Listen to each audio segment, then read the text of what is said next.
Hi, welcome to a very special OSD. I'm Scott. I'm Scoot. And I'm Mike. What?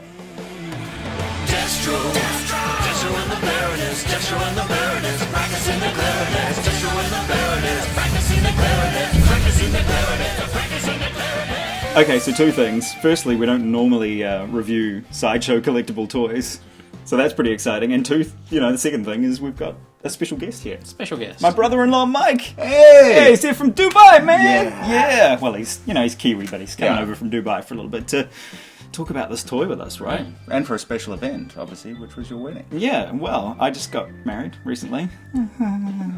And Mike bought this toy for me as a gift. I actually bought it for your wife as a gift. What? Yeah. Oh. It's not yours. Okay. Sorry. Well, she appreciates it. Cool. That's good. Yeah. Baroness! But why? Why? To make you pay for your unfaithfulness with that which you value most. Your ancestral home. Now, Sideshow in particular are very impressive. I mean, these guys do it really, really well.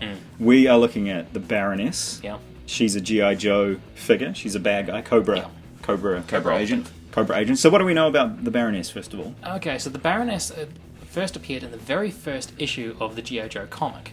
And it wasn't until several years down the track that they actually produced a Baroness action figure, which during the mid-80s was very, very rare to have a female action figure, let alone a bad guy female. And it was really because the character resonated so well and was so magnificently used in the comic book series by Larry Hama that she's become the central part of the G.I. Joe mythology. So over the years, she's become more and more appealing to the point where Sideshow themselves have brought out this figure to, to sort of represent how popular she is? Or? Sideshow got the license to be able to do 12-inch scale G.I. Joe figures. Hasbro had previously done larger scale G.I. Joe figures because that's how the G.I. Joe line started out in the first place. Yeah, that's right. The original G.I. Joes were the 12-inch, weren't they? Yeah. So 12-inch figures have been, a staple really in the toy business. So. It was really when Sideshow got the license to be able to do 12-inch figures that we saw this high-end level collectible out of the G.I. Joe action figure range. This is vastly different from any of the Hasbro-produced 12-inch figures, which were much more simplified. Just don't even...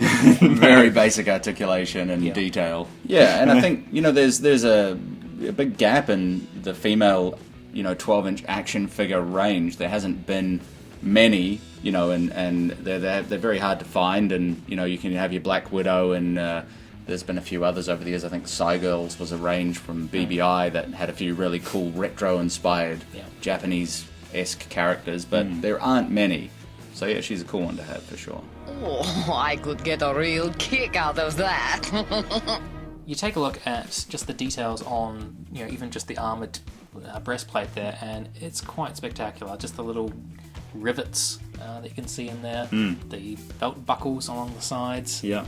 It's just really spectacularly done. The stitching, the materials, everything that's used for a body stocking underneath. I mean, it's just form-fitting and not bulky in any way. Yeah. It really is superbly done. And then the colour palette as well. The armour has a metal look to it, but it's just painted. All of the weapons and the smallest details have everything. I mean, the guns have clips in them and things like that. She comes with a heap of accessories as well, extra hands, 2 pairs of glasses, guns, knives, extra clips. I mean, you name it, she's got it. They just give you so much variety when they give you these toys, and you can have her posing with all sorts of different weapons, and you can move her into so many different positions.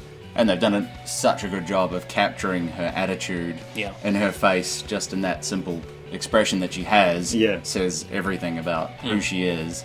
She's probably a female cosplayer's dream character, right? She's the a geek bad chick. She's a bad girl who wears glasses and has got the exactly. attitude of a stern librarian. Everything you want, really. Yeah, exactly.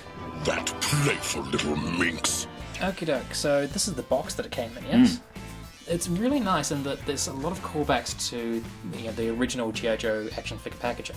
You've got this nice big picture of the figure in the front here, but more interestingly for me, on the side you've got this nice little posed shot against the sort of explosion background, which is the staple of the single-carded G.I. Joe action figures during the 80s. It also gives you an example of how how you can pose her and what poses kind of look good. So, exactly. Yeah, it gives you a good idea. And of course on the back Again, you've got a nice little product shot with a couple of the accessories. The big thing here is you've got this sort of callback again to the 80s action figures with the file card here, giving some background information on who the character is, what their special abilities are, and their psychological profile.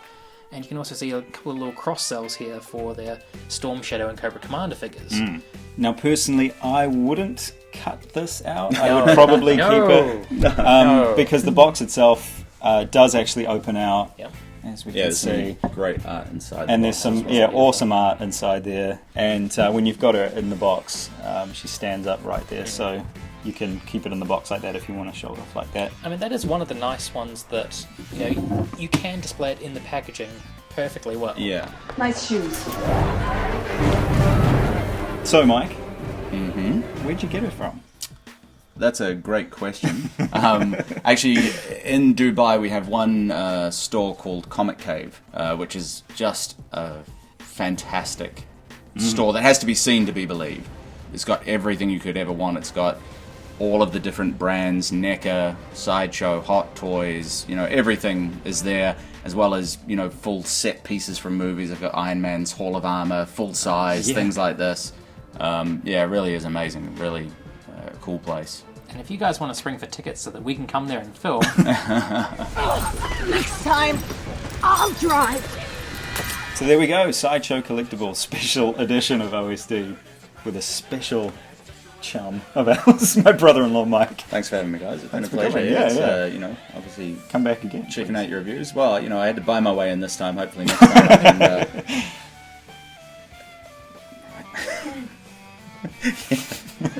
Anyway, we're out of here for now, right? We'll see you next time on OSD. Don't forget to comment, subscribe, thumbs up, and we'll see you next time. See ya.